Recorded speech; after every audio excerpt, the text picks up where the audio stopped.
Assalamualaikum warahmatullahi wabarakatuh.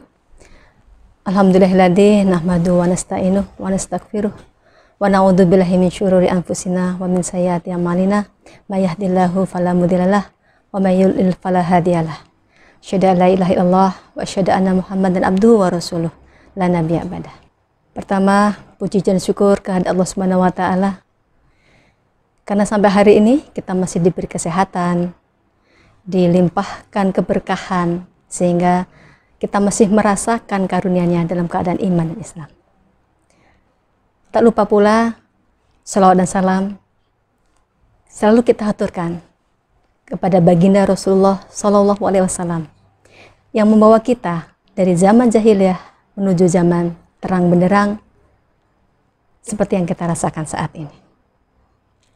Yang kedua, saya mengucapkan terima kasih kepada panitia yang telah memberikan kesempatan kepada saya untuk menyampaikan kajian yang berjudul Cara Islam Menyelesaikan Pandemi COVID-19.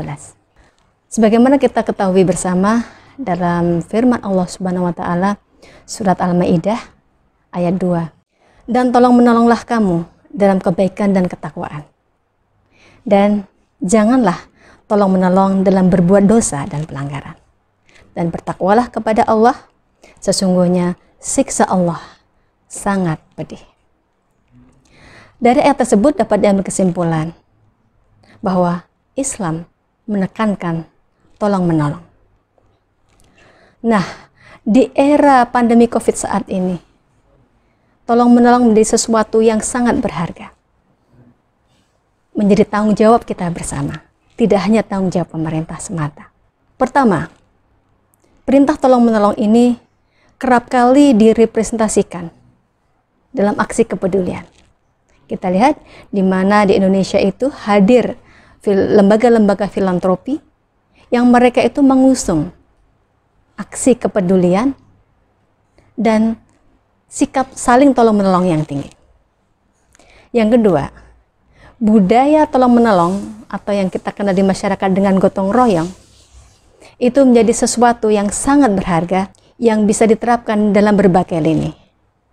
Islam mempunyai salah satu aspek yaitu terkait dengan keuangan publik Islam. Ketika Islam mengedepankan tolong-menolong, lalu bagaimana implementasi Islam di masa pandemi COVID-19 ini? Nah, terkait dengan hal itu kita bisa ngamati nih dari aspek dampaknya terlebih dahulu. Dampak COVID-19 itu betul-betul sudah pada semua sektor terlibat. Terkena dampaknya. Yang pertama pada dampak kesehatan. Sudah sekitar 60.000 lebih pasien yang terpapar corona di Indonesia. Belum lagi yang meninggal, yang mencapai 500 lebih.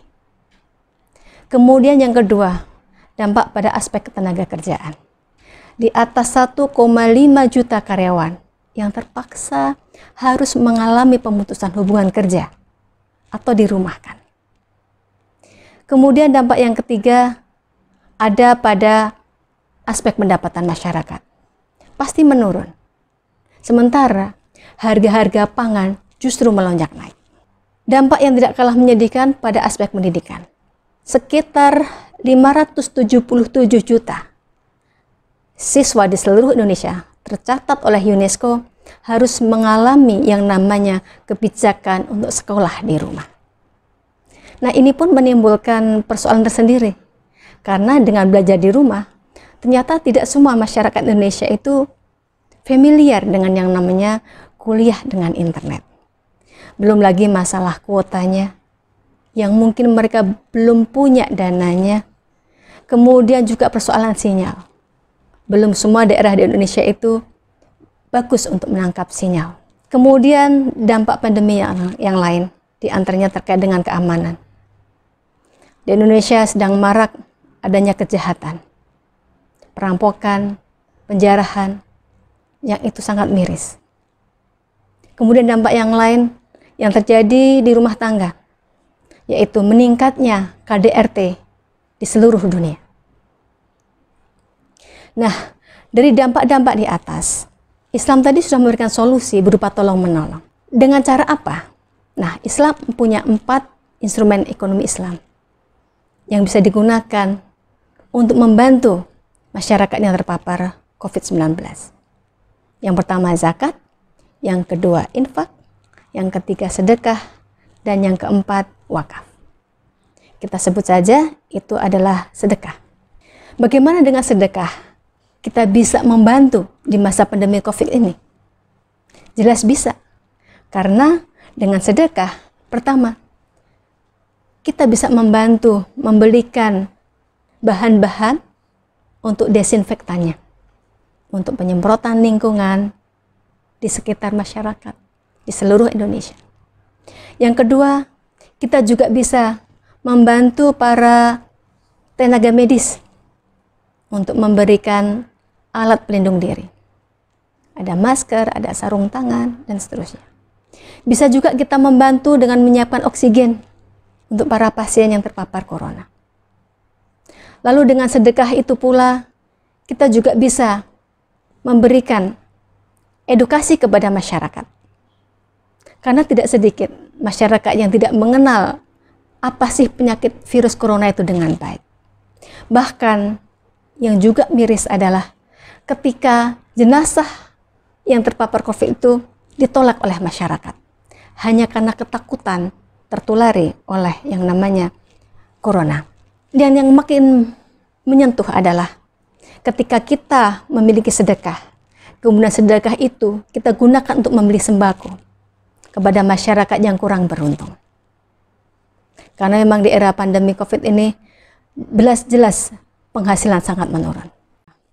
Sebenarnya mengapa Islam memberikan solusi pandemi COVID-19 ini dengan sedekah?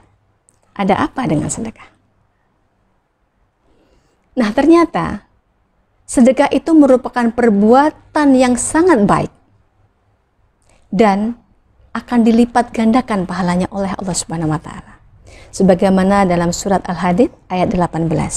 Sesungguhnya orang-orang yang bersedekah, baik laki-laki maupun perempuan, dan meminjamkan kepada Allah pinjaman yang baik, maka niscaya akan dilipat gandakan balasannya bagi mereka dan mereka memperoleh pahala yang mulia.